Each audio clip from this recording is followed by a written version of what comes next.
Bonjour à tous, je vous invite à écouter l'extrait de l'épisode que je vais publier dimanche. C'est un petit aperçu de la discussion que j'ai menée avec mon invité qui est, je ne vous le cache pas, absolument passionnante.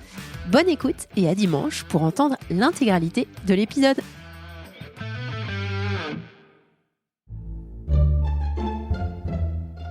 Solène Niederkorn vous propose FinScale, un éclairage sur l'innovation dans le monde de la finance, de la banque et de l'assurance. La FinTech qui s'attaque à la face nord des ERP.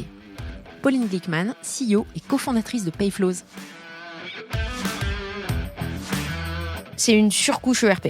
On peut l'appeler une surcouche ERP qui, en fait, prend à SAP ou à NetSuite les modules qui vous vendent traditionnellement en plus et qui se connectent nativement à toute la comptabilité, toute la suite et notamment à la brique comptable qui est fondamentale. Dans mes épisodes sur le CFO Stack, nous explorons souvent les directions financières des TPE et PME. Aujourd'hui, avec Pauline, nous nous penchons sur les besoins spécifiques des CFO en ETI.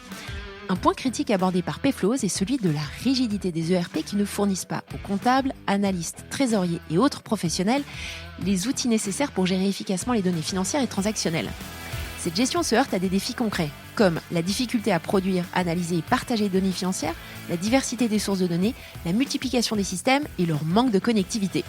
La solution que propose la startup est pensée sous forme de modules adaptés aux achats, au recouvrement et à la trésorerie, permettant ainsi de redonner au CFO une visibilité sur des sujets qui semblent basiques, comme par exemple le taux de recouvrement client ou les sommes non rémunérées sur les comptes. Une belle pépite à l'avenir prometteur. Bonne écoute à tous!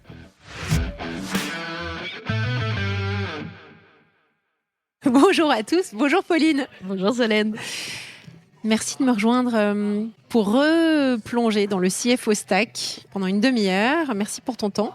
Merci pour l'accueil. Bah écoute, toujours dans mon petit café sympathique. J'excuse le bruit de la machine à café en fond là qu'on entend. Pauline, est-ce que tu pourrais brièvement te présenter à notre audience, s'il te plaît ? Absolument. Du coup, je m'appelle Pauline Glickman. J'ai 33 ans et j'ai toujours travaillé en tech.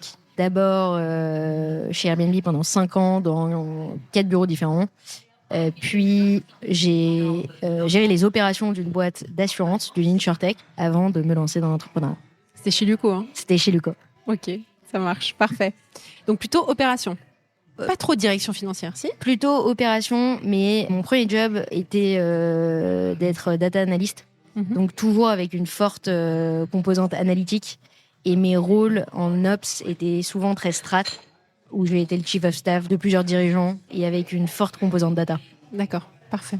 Alors, on va revenir dans le CFO Stack, mais plutôt, on va s'élever un peu au niveau des ETI, parce que j'ai fait plutôt les TPE, PME. Donc là, vous vous attaquez à un autre type de pain point que j'aimerais que tu nous détailles, et ça m'intéresserait de savoir pourquoi vous avez envie de résoudre ce pain point. Donc, déjà, première question, est-ce que tu pourrais nous expliquer un petit peu la difficulté à laquelle vous vous attaquez et ce qui t'a motivé, toi, personnellement, réellement, à te lancer sur ce steak qui est quand même assez gros ? Ouais, c'est un bon morceau. Nous, ce qui nous a beaucoup intéressé, c'est qu'effectivement, comme tu le décrivais, la TPE et la PME ont été bien attaqués par les acteurs modernes, que ce soit Penny Lane, que ce soit Agicap, que ce soit Libéo. Ils ont produit des solutions pour les toutes petites boîtes. Ce qui nous a beaucoup intéressé, c'est qu'à un moment, les boîtes, elles ont multiplié leur nombre d'entités, elles ont augmenté leur nombre de salariés. Et à ce moment-là, il se passe presque toujours la même chose, c'est qu'elles sont obligées de passer sur l'un des ERP traditionnels. Souvent, alors ça dépend des géographies, mais en France, c'est beaucoup de NetSuite. En Allemagne, c'est beaucoup SAP. Dans les Nordiques, c'est plus Microsoft Dynamics. Mais grosso modo, c'est ces 6 ERP traditionnels qui deviennent le socle de leurs données financières, que ce soit la donnée comptable, mais aussi la donnée de gestion. D'accord. Et ces players-là, ils ont tous plus de 25 ans. Ils sont relativement... ils sont vieillissants. Vétustes, c'est un bon mot. Ils sont vieillissants, mais leur grande force, c'est qu'ils sont extrêmement complets et que les répliquer, c'est difficile.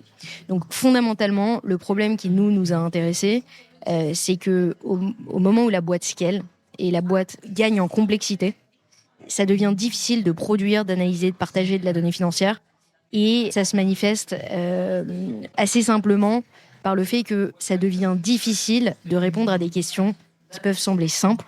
Des questions comme combien on a déjà dépensé cette année, combien on a déjà engagé cette année, c'est quoi notre taux de recouvrement client et comment il évolue dans le temps, et combien d'argent on a sur nos comptes qui dort et qu'on pourrait faire rémunérer. Ça semble des questions évidentes et pour une petite boîte, c'est assez facile à répondre. Pour une boîte qui grossit, ça devient assez compliqué.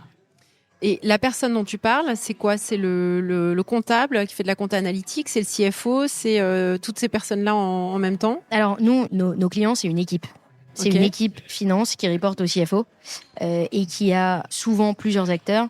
Un des acteurs, et on reviendra là-dessus plus tard, mais notre solution, c'est une suite de modules et chaque acheteur a son module en quelque sorte. Mais notre équipe client, elle a toujours un trésorier ou quelqu'un qui a la fonction de trésorier. Ouais. Elle a un responsable achat qui a comme mission de structurer le processus d'achat de la boîte. Et elle a, alors souvent c'est un comptable client qui est en charge du recouvrement, du cash collect, souvent c'est appelé. Et le CFO supervise tout ça. Il y a une équipe dont j'ai pas parlé qui s'appelle en France le contrôle de gestion ou le FP&A, qui, elle, travaille plutôt sur Excel, mais dont la donnée, la source de la donnée, dépend de toutes ces autres équipes. D'accord. Vous venez d'entendre un extrait de l'épisode que je vais publier dans quelques jours. Alors ne restez pas trop loin de votre plateforme de podcast pour pouvoir profiter de tout l'enregistrement.